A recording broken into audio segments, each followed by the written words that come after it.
And so I think I'm going to experiment with doing some sleepy time videos, but they're not going to be videos because it's going to be bedtime, and so they will be audios. But I notice most nights I have a lot on my mind. This would be a great time to share some really interesting things and thoughts that I have on my mind. And so tonight, it's actually 2 a.m. Eastern Standard Time. It was Friday the 13th, but I guess technically it's now February. I can't believe I said February. Obviously, the sleep brain is taking over. It is Saturday morning, uh, September the 14th.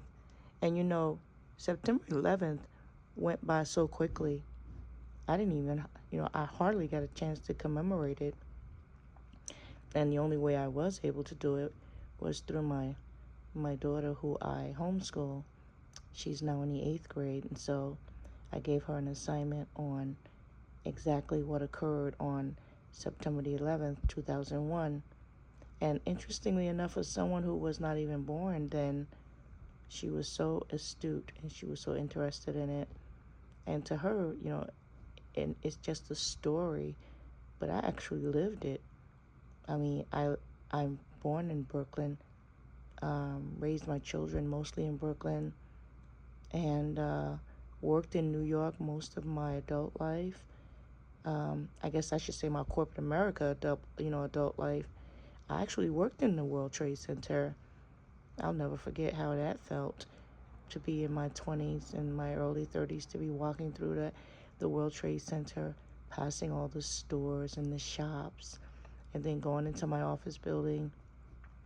I was only a clerk because I came straight out of high school and went right into the business world because I got married so young, 18 years old. I needed to go straight to work.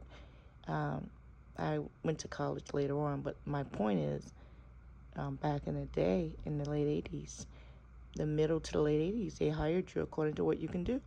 And I went for savings bank training program, and I learned how to work at a bank through a 3-month program while I was in high school. So by the time I graduated, I went straight to a bank, Metropolitan Savings Bank.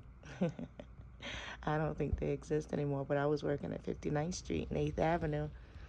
Anyway, I was big shot back then. But anyway, back to September the 11th.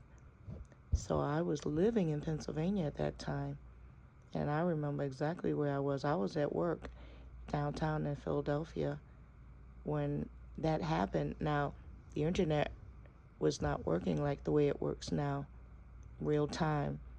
And so when I looked up and I saw it on my screen, everything was like in frozen time.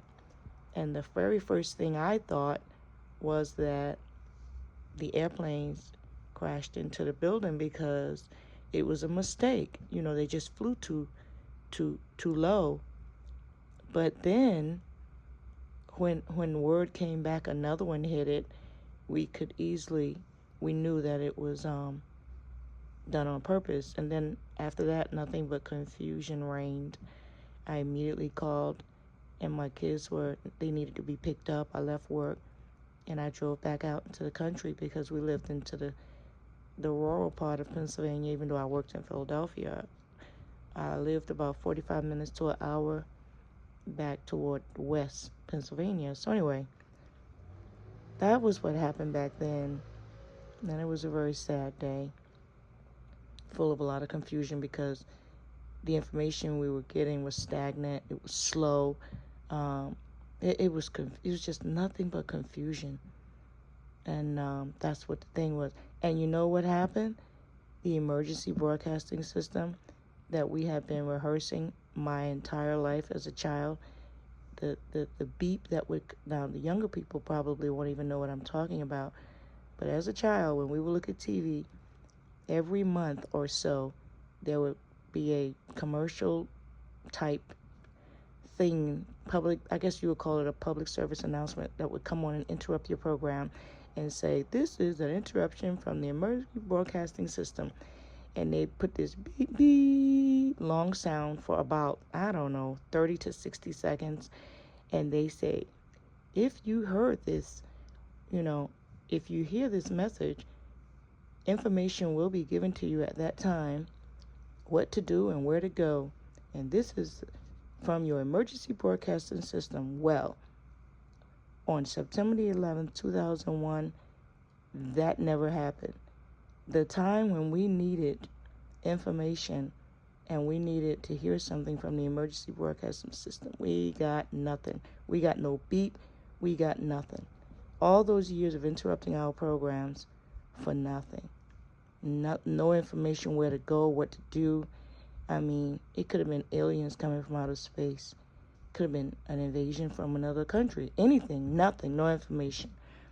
Anywho, I'm a baby boomer, so that's why I sound like that. I went to school in the 60s and the 70s. So everything they taught us, brainwashed us with, or whatever you want to call it, we learned and we believed it. I noticed that we get blamed a lot these days for how we thought and what our actions were, but you have to understand, if we were under that system, that's who we were.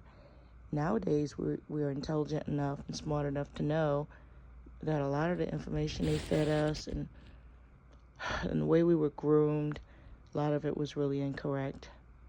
And but what are you gonna do?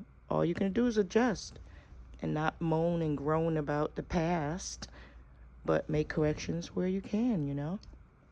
But anyway, this is my first, hopefully, of many nighttime ramblings. I had said I was going to do story time, but there will be stories. But this is what has been on my mind of September 11th, where over 3,000 people vanished. And as an American, I just feel very helpless. And I'm so sorry for the loss of all the people that lost people. I'm very blessed to say I did not lose anyone that I'm aware of. If they were old acquaintances or friends from the past, I don't know anything about it. But I'm still very sorry for everyone's loss. And I respectfully, I respect it very much so. And so, like I said, it's 2 a.m. I guess I'll doze off and get some rest until my next midnight ramblings. This is Miss Gloria from Our Lifestyle Today, wishing you a good night's rest.